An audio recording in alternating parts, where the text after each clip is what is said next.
자, 안녕하세요. 조선 바텐더 가텐더입니다. 자, 오늘은 하루 만에 배우는 위스키 클래스 첫 번째 시간입니다. 먼저 오늘은 어떤 걸 배울 거냐면 위스키를 어떻게 시작해야 되는지, 위스키는 도대체 어떤 사람들이 마시고, 그리고 도대체 위스키가 뭔지, 위스키의 종류는 뭐가 있고, 가장 중요한 거 라벨 보는 법까지 해서 1강을 마무리하도록 하겠습니다. 시간은 금이니까 바로 시작하도록 할게요. 자, 위스키는 어떤 사람들이 마시냐. 사실 예전에는 아저씨들이 마시는 게 위스키다라고 생각을 했는데 요즘에는 많이 달라졌습니다. 젊은 사람들도 위스키를 많이 즐기고 있고, 제가 일할 때만 해도 20대 후반에 회사원분들도 되게 많이 위스키를 찾으셨고요. 특히 이제 30대 분들이 많이 요즘에는 즐기고 있습니다. 그리고 남자분들 뿐만 아니라 여성분들도 많이 즐기고 있어요. 이제 여기서 중요한 거는 요즘에 위스키 회사들이 이제 마케팅 타겟팅을 어떻게 하냐, 젊은 여성층으로 하고 있습니다. 왜냐, 남자들은 굳이 마케팅을 안 해도 사 먹어요. 요즘 마케팅을 여성 위주로 하고 있습니다. 그것도 이제 젊은 여성층. 그래서 이제 좀 더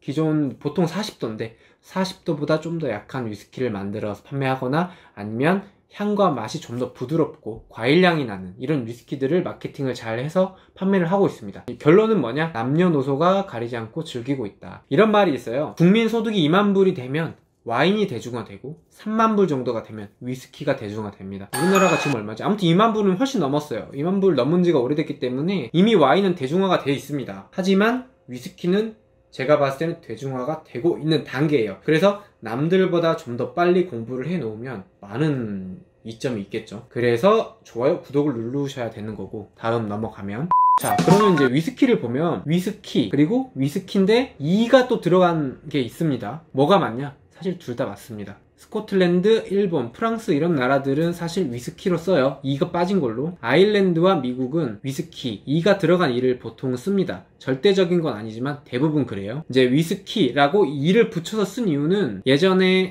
이게 정확하진 않지만 아일랜드와 스코틀랜드가 위스키의 거의 시초인데, 이제 아일랜드를 위스키의 원조라고 보는 사람들이 많아요. 예전에 19세기에 스코틀랜드의 위스키 품질이 너무 떨어지는 겁니다. 그래서 아일랜드에서 우리는 너네랑 구분을 해야겠다. 그래서 만든 게 위스키에 이자를 추가를 한 겁니다. 그리고 이제 아일랜드에서 미국으로 위스키 수출을 워낙 많이 하다 보니까 미국 위스키들도 이 이자를 넣게 됐어요. 이제 결론은 그겁니다. 19세기 당시 스코틀랜드의 스카치 위스키가 워낙 품질이 떨어져서 그걸 구분하기 위해서 아일랜드에서 이자를 추가했다. 그렇게만 이해하시면 되고, 저게 중요한 건 아니니까, 저게 붙었다고 해서 비싸거나 맛이 좋다거나 그게 아니기 때문에 그냥 그런 이유에서 이게 차이가 있구나 라고 이해하시면 됩니다. 그 다음에 이제 위스키 종류, 나라별로 이제 위스키 이름을 좀 불러요. 스코틀랜드에서 만든 위스키는 스카치 위스키. 이제 스코틀랜드가 증류소가 제일 많습니다. 100여 개 넘게 있어요. 그 다음에 아일랜드에서 만든 위스키를 아이리시 위스키라고 합니다. 그 다음에 미국에서는 버번 위스키. 버번 위스키는 이제 뒤에서 설명을 드릴 건데 옥수수가 주 원료예요. 그 다음에 라이 위스키.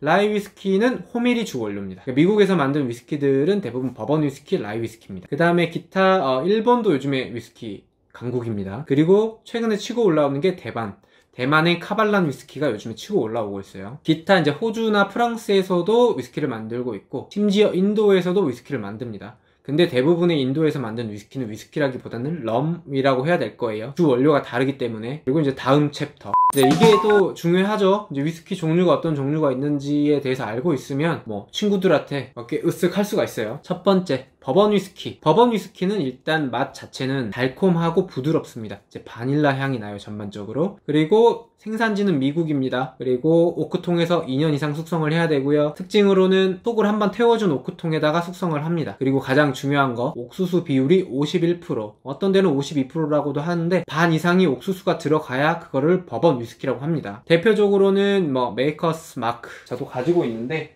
이렇게, 이건 메이커스 마크라는 버번 위스키입니다. 여기 보시면은 켄터키 스트레이트 버번 위스키라고 써있어요. 그리고 저 뒤에 있는데 여러분이 잘 아시는 진빔도 버번 위스키입니다. 그 다음에 테네시 위스키. 테네시 위스키는 얘도 사실 버번 위스키라고 볼 수 있는데 차이점은 뭐냐? 테네시주에서 만듭니다. 가장 큰 차이는 뭐냐? 얘는 여과 과정을 한번 거쳐요. 그 여과 과정을 링컨 카운티 프로세스라고 합니다. 큰 통에다가 잘게 자른 사과 단풍나무 숯을 한 3m 정도 쌓습니다. 거기에다 숯을 통과를 시켜 여과를 시키는 거죠, 숯에다가. 이 여과 과정을 거쳐야 얘가 테네시 위스키가 됩니다. 버번과 차이는 딱 요거 하나예요. 이 여과 과정을 하냐 안 하냐, 그리고 테네시주에서 생산을 했냐. 대표적인 위스키로는 잭 다니엘이 있습니다.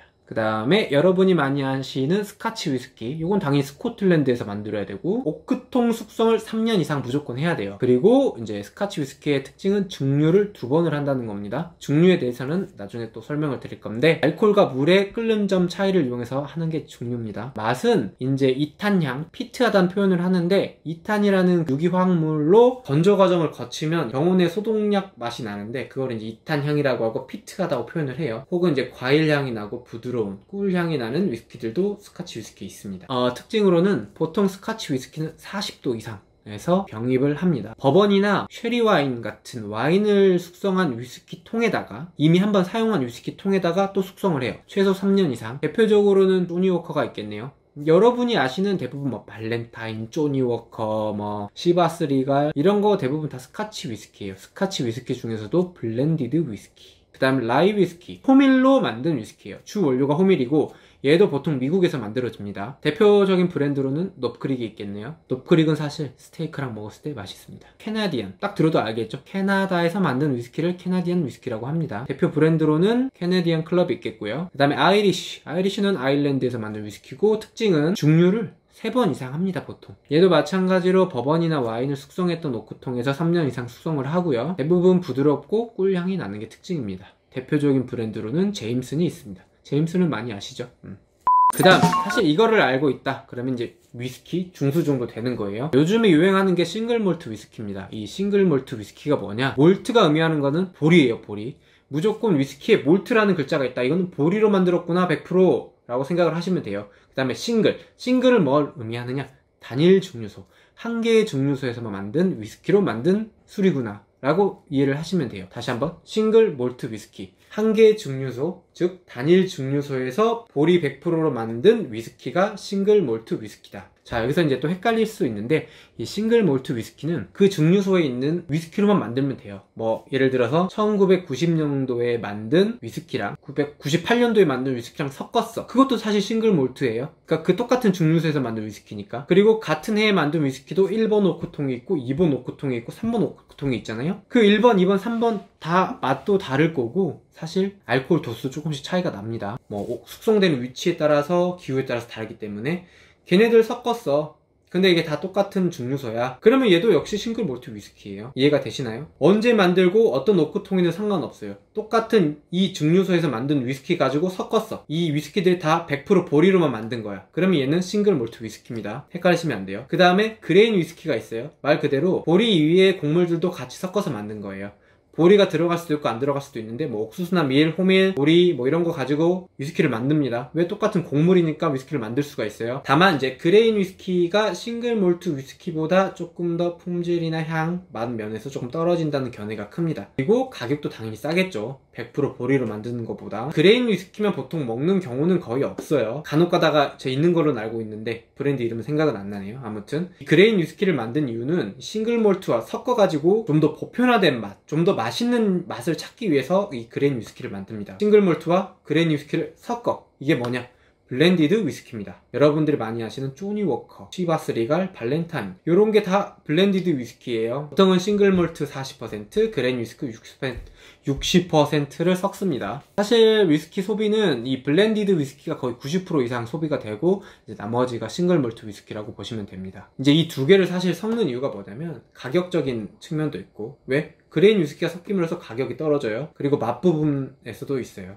좀 더 대중화되고 좀 더 맛있는 맛을, 싱글 몰트 위스키만으로는 낼 수 없는 그 맛을 찾기 위해서 그레인 위스키를 섞어주는 겁니다. 이 두 가지 이유 때문에 블렌디드 위스키를 만드는 거예요. 이거 여기까지만 아셔도 나는 이제 어디 가서 위스키 좀 안다 라고 할 수 있어요. 근데 아직 부족해. 더 배워야지. 싱글 몰트 위스키는 대표적으로 여러분들이 많이 아시는 뭐 맥켈란, 뭐 글렌피딕, 그랜드로냐, 보모어, 아드백 뭐 이런 것들 다 싱글 몰트입니다. 제일 중요한 겁니다. 라벨 보는 방법. 이 라벨 보는 방법은 정말 중요해요. 라벨에는 이 위스키에 대한 많은 정보가 담겨져 있습니다. 가장 먼저 위스키 종류가 써 있습니다. 위스키 종류가 써 있고요. 위스키 이름이 써 있어요. 그리고 당연히 숙성 연도, 싱글 몰트 같은 경우는 무조건 숙성 연도가 써 있습니다. 그리고 어디서 만들어 있는지 지리적 표기가 되어 있습니다. 어느 나라의 어느 지역의 어느 마을의 어느 증류소에서 만들어 있는지 정보가 써 있고요. 당연히 용량 정보, 그 다음에 알코올 도수 정보가 써 있습니다. 미국에서 만든 위스키들, 버번 위스키들 중에 간혹가다 숫자가 써 있는 게 있어요. 와일드 터키 101이나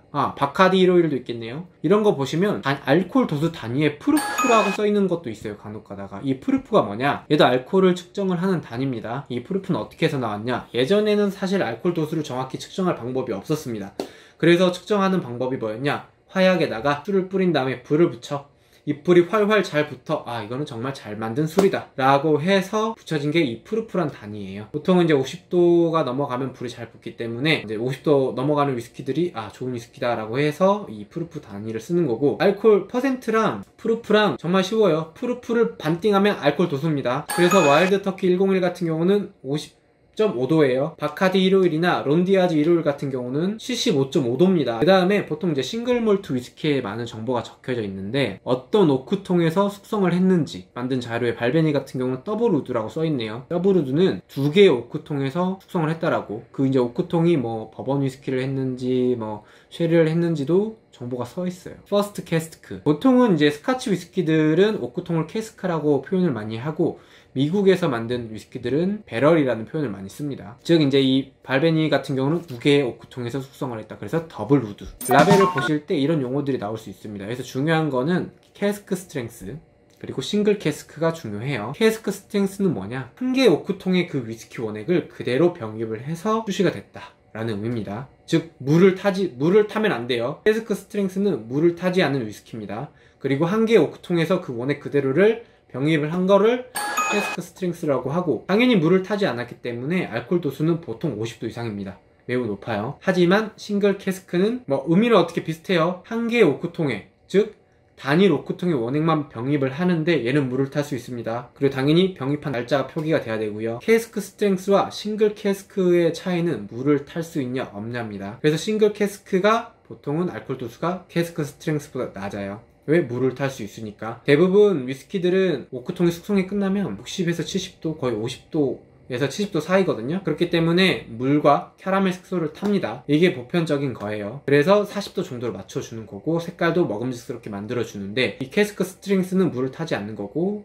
싱글 캐스크는 물을 탈 수 있어요. 단 이 두 개 다 한 개의 오크통에 있는 원액을 그대로 병입을 한 거다 라고 이해를 하시면 됩니다. 그 다음에 제가 캐러멜 색소를 넣는다 그랬죠. 이 캐러멜 색소를 넣지 않는 위스키들은 내추럴 컬러라고 써 있어요. 그리고 이제 오크통에 대한 정보들 보시면 뭐 피니쉬라고 해서 마지막에 오크통 어떤 오크통을 썼는지 써 있기도 하고요. 제가 이제 여러분들이 알아야 된다고 생각하는 용어는 캐스크 스트렝스랑 싱글 캐스크 정도만 아시면 됩니다. 물론 이제 뭐 더블 캐스크, 뭐 트리플 캐스크 이런 거는 오크통 뭐 2개 썼다, 3개 썼다라는 의미이기 때문에 아무튼 이 정도만 공부를 하시고 라벨을 보시면 딱 보면 정말 많은 정보를 알 수 있습니다. 오늘은 여기까지 정말 빠르게 알찬 정보들만 제가 준비를 했는데 어떻게 보면은 필요 없는 정보도 있을 수 있어요. 이런 것들을 알아두시면 정말 유용합니다. 자, 오늘 배운 것들은 어떤 거냐? 위스키가 뭐냐? 어떤 종류의 위스키들이 있는지, 그리고 가장 중요한 건 오늘 라벨을 어떻게 보는지입니다. 이 라벨만 하나만 봐도 이 위스키가 어떤 종류 위스키고 어떤 종에서 숙성이 됐고 어디서 만들어졌고 대충 맛까지도 알 수 있어요. 왜? 어느 지역에서 만들어져 있는지 아니까. 특히 이제 스카치 위스키는 지역별로 맛이 이제 구분이 되기 때문에 특히 뭐 아일레이라는 이런 지역에서 만든 위스키들은 소독약 맛이 엄청 세요. 뭐 예를 들어서 아드백, 라프로익, 피트한 향이 엄청 세기 때문에 아일레이 위스키네 라는 그 지역명만 봐도 이 위스키는 어떤 맛이겠구나 알 수 있기 때문에 라벨 보는 방법을 꼭 공부하시기 바랍니다. 오늘은 여기까지. 들어가세요.